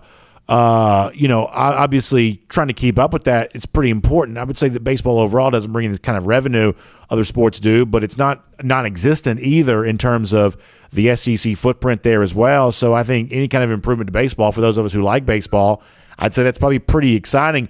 As far as the thing that the fan would notice the most, configuration of the stadium, any details about how that would look, about where those additional stands would come from? There some temporary bleacher type stuff going down the left field line now, and the right field's got the little porch area out there that folks can kind of hang out at. Do we know where seats would be added, if anywhere, to a Foley Field? Yeah, Scott was talking about bringing back Kudzu Hill, which he thinks would be a great area for the students, and he talked about some of these new facilities going down the left field line and having a place where people could walk, and above concourse where people could congregate and walk and hang out, modernize it a little bit. I mean, I don't think he wants to go into the 10 and 15,000 seat stand. That's not what they're looking to do. But another 1,500 seats, another 2,000 seats, and enhancing the experience for the fan. That would be part of it. But the biggest part of it is getting the sort of facilities where the best players in Georgia don't feel like they have to leave the state. To have a nutrition center, to have their own weight room, to have, Georgia's got the worst batting cages in the league, to have a facility that's up to par.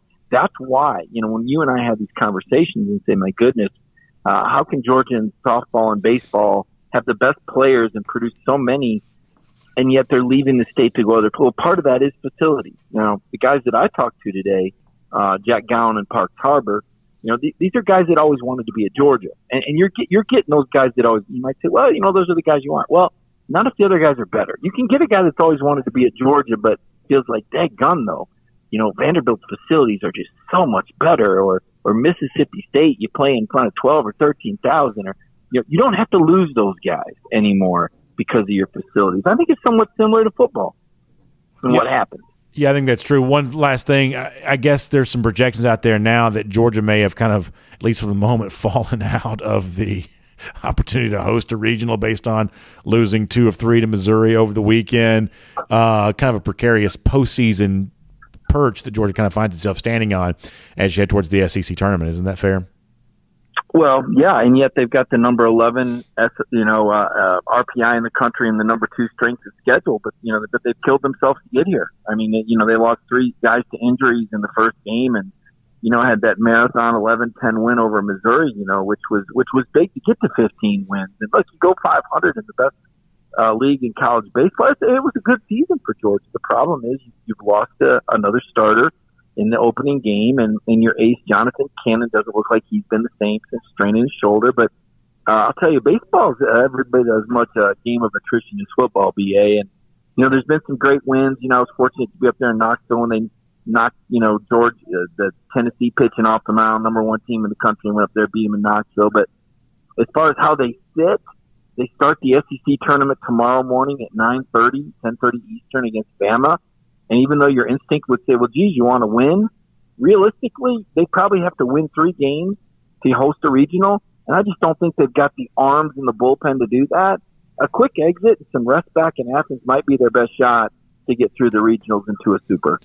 Mike, appreciate it. Good stuff. We'll look forward to reading more from you at DawgNation.com. We'll chat with you about a number of other topics when you join us later on this week here on the program. So thanks for sharing this with us, and look forward to seeing more details about maybe some improvements there for the baseball facilities there for the Diamond Dogs. So good stuff. We certainly appreciate your time.